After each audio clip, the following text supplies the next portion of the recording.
আজকে আমি পটলের তরকারি করব। তো পটলটা আমি প্রথমে ভালো করে ধুয়ে ছোট ছোট করে কেটে নিয়েছি, আর তার সাথে দিয়েছি আলু আর পেঁয়াজ আর টমেটোটা কাটা হয়নি, ওটাও কেটে নেব। তো তোমাদেরকে দেখাচ্ছি কিভাবে কেটেছি। ছোট ছোট করে পাতলা করে কেটে নিয়েছি, একটু করে ছুলেছি একটু করে ছুলেনি। তো এইভাবে পটলগুলোকে কেটে নিতে হবে। তারপরে ছোট ছোট আলু ওই রকম সাইজের কেটে নিতে হবে, আর পেঁয়াজ টমেটো তো যে যেমন পারবে কেটে নেবে। তো চলো রেসিপিটা দেখাই কিভাবে করছি। তো পটলগুলো ভালো করে কেটে পরিষ্কার করার পর আমি কড়াই চাপিয়ে দিয়েছি, আর দিয়ে দিয়েছি সর্ষের তেল। সর্ষের তেল একটু বেশি লাগবে এই তরকারিতে। তারপরে ফোড়নে দিলাম আমি 5 ফোড়ন আর শুকনো লঙ্কা। ফোড়নটা একটু ভাজা ভাজা হয়ে গেলে আমি দিয়ে দেবো পেঁয়াজ কুচোনো।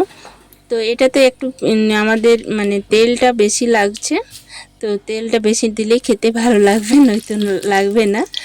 তারপর আমি পেঁয়াজ কুচোনো দিয়ে দিচ্ছি, একটু হাতে করে মুথে নিচ্ছি, তারপর ভালো করে দিচ্ছি তাড়াতাড়ি করে, তাহলে ভাজাটা হয় ভালো হয়। তো পেঁয়াজ একটা মোটামুটি গোটা বড় একটা পেঁয়াজ দিয়ে দিলাম। তো এরপর ভালো করে ভেজে নিতে হবে হালকা করে। তো পেঁয়াজটা ভাজা হোক। তো আরও অর্ধেকটা ছিল কাটা, সেটা দিয়ে দিলাম মধ্যে। তো নমস্কার সবাইকে, কেমন আছো সবাই? আশা করি সবাই ভালো আছো। পাপি আঁখি নতুন ব্লগ ভিডিওতে স্বাগত। আমরাও সবাই ভালো আছি। তো তোমরা প্রথম থেকে শেষ অবধি ভিডিওটা দেখার অনুরোধ রইল। ভালো লাগলে অবশ্যই একটা লাইক করবে, কমেন্ট করবে আর সাবস্ক্রাইব করো। আর নতুন বন্ধুরা সাবস্ক্রাইব করে আমার পাশে থেকো। আর আমিও তোমাদের পরিবারে গিয়ে একটা যদি কমেন্ট করো, তাহলে তোমাদের পরিবারে গিয়ে আমিও তোমাদের পাশে থাকতে পারবো। তো তাও তোমাদের সাথে গল্প করতে করতে আমার পেঁয়াজটা ভাজা হয়ে গেছে। তো এরপর আমি সবজিটা দিয়ে দিচ্ছি, পটল আলু কাটা যে সবজিটা আছে সেটা দিয়ে দিচ্ছি পুরো। এটাও হালকা করে কিছুক্ষণ ধরে আমি নেড়ে চেড়ে ভেজে নেব ভালো করে, হালকা করে। মানে একবারেই আমি করছি, মানে প্রথমে ভেজে তুলে নিইনি, একবারেই পেঁয়াজের সাথে আমি ভেজে নেব।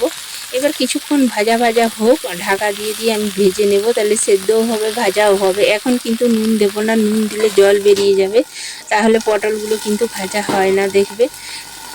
ঢাকা দিয়ে দিয়ে আমি ভালো করে ভেজে নিচ্ছি। দেখো কতটা সুন্দর ভাজা হয়ে গেছে আর সেদ্ধ হয়ে যাচ্ছে। তো এইভাবে দেখো অনেকটা কমে গেছে, কত কড়াইটা ভর্তি ছিল সবজি, কিন্তু অনেকটা কমেও গেছে, মানে সেদ্ধ হয়ে গেছে আর ভাজাও হচ্ছে।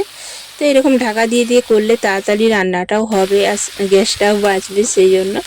তো এরকম করে ভেজে নিচ্ছি। আর সাথে আমি এবার টমেটো দিয়ে দিলাম, টমেটোটাও ভালো করে কষে নেব একসাথে সবজির সাথে।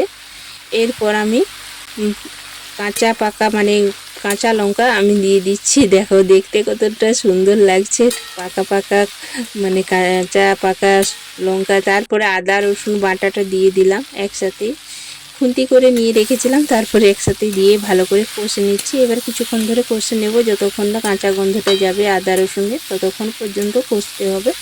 এরপর একে একে আমি মশলাগুলো দিয়ে দিচ্ছি। জিরে গুঁড়ো দিয়ে দিলাম, হলুদ গুঁড়ো দিলাম, লঙ্কার গুঁড়ো দিলাম, এরপর দেব ধনে গুঁড়ো, আর পরিমাণ মতন লবণ দিতে হবে। আমি প্রথমে নুন দিইনি, প্রথম ভাজার জন্য নুন দিইনি। এরপর ভালো করে নুন দিয়ে ভালো করে কষে নিতে হবে সব সবজিটা একসাথে। এরপর আমি জল দিয়ে দিয়ে আবার কিন্তু ঢাকা দিয়ে দিয়ে কিছুক্ষণ ধরে কষে নেব, তাহলে কি হবে বলো তো, মশলাগুলো সবজির ভিতরে যাবে। তো এইভাবেই করব। তো তোমরাও একবার এইভাবে বাড়িতে পটলের সবজিটা করবে, আর খেয়ে দেখবে দুর্দান্ত হয়, খেতেও খুব ভালো লাগে। আর বড় বড় কেটে তো সব দিনই খাওয়া হচ্ছে, একটু ছোট ছোট কেটে এইভাবে রান্না করবে। জল দিয়ে দিয়ে দেখো আমি অনেকক্ষণ ধরে কষে নিয়েছি ঢাকা দিয়ে দিয়ে, দেখো প্রায় হয়ে এসছে। এরপর আমি আবার একটু জল দিয়ে দেবো পরিমাণ মতন, আরও 10 মিনিট মতন ফুটিয়ে মানে ঢাকা দিয়ে ফুটিয়ে নেব। তাহলে কি হবে বলো তো, তরকারি মানে আমি তো শুকনো করব না, একটু গ্রেভি থাকবে, সেই জন্য একটু সামান্য জল দিয়ে 10 মিনিটের মতন কম আঁচ করে আবার ফুটিয়ে নেব। আর বেশি ঝোলও মানে থাকবে না, সেই জন্য।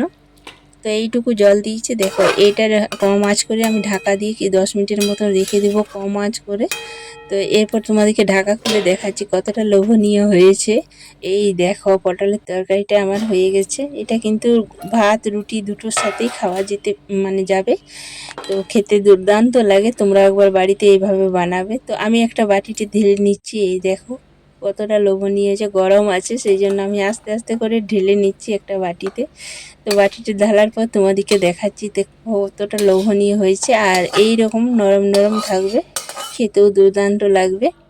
তো আমার পটলের রেসিপিটা কেমন লাগলো অবশ্যই একটা লাইক করে কমেন্ট করে জানাবে। আর নতুন বন্ধুরা সাবস্ক্রাইব করে আমার পাশে থেকো। আমিও তোমার পরিবারে যাব, কমেন্ট করলেই আমি তোমাদের পরিবারে যেতে পারবো, নইলে তো জানতে পারবো না। তো ভিডিওটা এই পর্যন্ত, সবাই ভালো থেকে দেখাবে নতুন ভিডিও।